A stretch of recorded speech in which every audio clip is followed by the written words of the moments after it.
Ada orang yang dari luar terlihat biasa saja. Mereka menjalani hari seperti orang lain.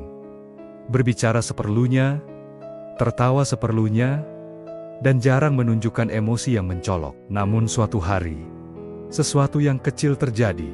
Sebuah komentar ringan, sebuah gangguan kecil, atau situasi yang seharusnya mudah dilewati. Tiba-tiba emosi mereka meledak. Bahkan mereka sendiri terkejut dengan reaksinya. Banyak orang menilai ini sebagai sikap temperamental. Padahal seringkali, ini bukan tentang marah yang tiba-tiba, melainkan emosi yang terlalu lama ditahan, hingga akhirnya mencari jalan keluar.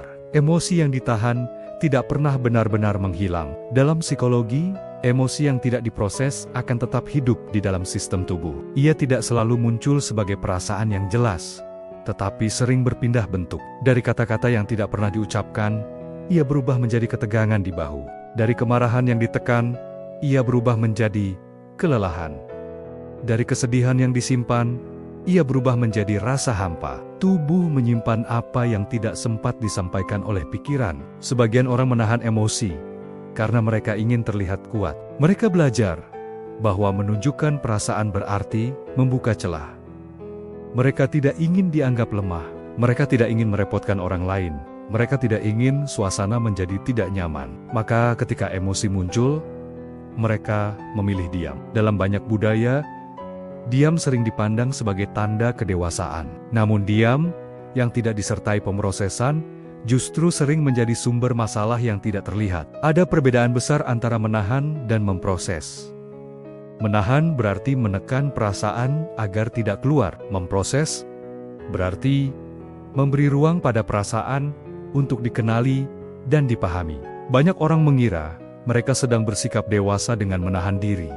Padahal, yang mereka lakukan hanyalah menunda, dan setiap penundaan memiliki batas. Ketika batas itu terlampaui, emosi akan mencari jalannya sendiri. Ada juga orang yang menahan emosi karena mereka tidak memiliki ruang aman. Mereka tidak tahu harus berbagi kepada siapa. Mereka pernah mencoba jujur, tetapi yang mereka terima adalah penilaian, penolakan, atau saran yang terlalu cepat. Dari pengalaman itu, mereka belajar bahwa menyimpan lebih aman daripada membuka. Maka setiap perasaan yang muncul disimpan rapat-rapat, tanpa tempat untuk keluar. Dalam kondisi seperti ini, tubuh menjadi tempat penampungan. Emosi yang tidak diberi bahasa akan disimpan sebagai sensasi. Ketegangan otot, nafas yang dangkal, perasaan gelisah tanpa sebab yang jelas. Banyak orang tidak mengaitkan ini dengan emosi, karena tidak ada peristiwa besar yang terjadi. Namun tubuh tidak membutuhkan peristiwa besar untuk bereaksi. Ia bereaksi terhadap apa yang terus-menerus ditahan. Emosi yang menumpuk sering tidak muncul dalam bentuk ledakan besar, justru lebih sering muncul dalam hal-hal kecil. Mudah lelah meski tidak banyak aktivitas, mudah tersinggung oleh hal sepele, sulit tidur karena pikiran tidak mau berhenti, kehilangan semangat tanpa tahu alasannya. Ini semua adalah bahasa tubuh yang mencoba berbicara ketika pikiran terlalu lama diam. Dan kadang, ketika tubuh sudah terlalu penuh, emosi keluar dengan cara yang tidak terduga. Sebuah ledakan yang terasa tidak sebanding dengan pemicunya. Setelah itu, muncul rasa bersalah. Mengapa aku bereaksi seperti itu? Mengapa aku tidak bisa mengendalikan diri? Padahal yang terjadi bukan kegagalan mengendalikan emosi, melainkan keterlambatan dalam memprosesnya. Dalam psikologi, emosi bukanlah musuh yang harus dikalahkan. Emosi adalah sinyal. Ia memberi informasi tentang apa yang terjadi di dalam diri. Marah seringkali menandakan batas yang terlanggar. Sedih seringkali menandakan kehilangan atau kebutuhan akan kehadiran.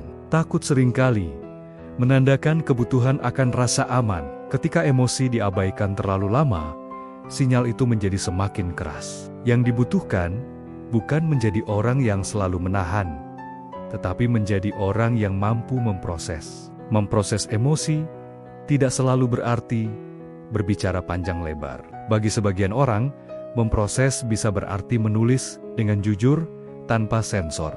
Menuliskan apa yang dirasakan tanpa memikirkan apakah itu pantas atau tidak. Bagi yang lain, memproses bisa berarti berjalan perlahan sambil memperhatikan napas, memberi waktu pada tubuh untuk melepaskan ketegangan yang disimpan. Memproses juga bisa berarti berbicara dengan satu orang yang terasa aman. Bukan orang yang langsung memberi solusi. Bukan orang yang mengecilkan perasaan.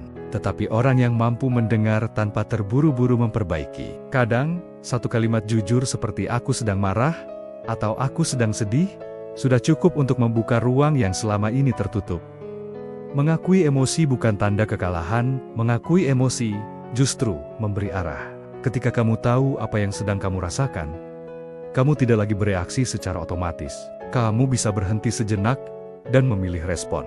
Kamu bisa memutuskan apakah perlu bicara, perlu istirahat, atau perlu menjaga jarak. Tanpa pengakuan, emosi mengendalikan dari belakang layar. Dengan pengakuan, kamu mulai memegang kendali. Banyak orang takut jika mereka mengakui emosinya, mereka akan tenggelam di dalamnya. Padahal yang sering terjadi, justru sebaliknya.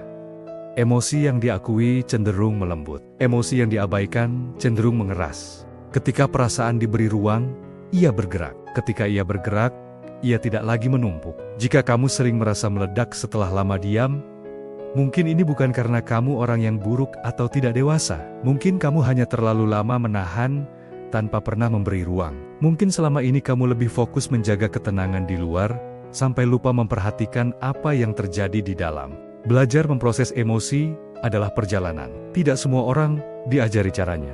Banyak dari kita harus belajar di usia dewasa, melalui pengalaman, kesalahan, dan refleksi. Tidak ada kata terlambat untuk mulai. Setiap kali kamu berhenti dan bertanya apa yang sebenarnya aku rasakan, kamu sedang membangun hubungan yang lebih sehat dengan dirimu sendiri. Memberi ruang pada emosi tidak berarti membiarkannya menguasai hidup. Justru sebaliknya, dengan mengenali dan memproses, kamu memberi batas yang jelas. Kamu tidak lagi dikendalikan oleh ledakan yang tidak kamu mengerti. Kamu mulai bergerak dengan kesadaran. Jika pembahasan ini terasa dekat dengan pengalamanmu, ingatlah bahwa kamu tidak sendirian. Banyak orang hidup dengan emosi yang dipendam karena tidak pernah diberi izin untuk muncul. Di channel ini, kita akan terus membahas psikologi emosi dengan cara yang sederhana, lembut, dan menenangkan. Jika kamu ingin melanjutkan perjalanan memahami dirimu dengan lebih jujur dan aman, kamu bisa subscribe. Kita akan berjalan pelan-pelan, tanpa paksaan, dan tanpa perlu berpura-pura kuat sepanjang waktu.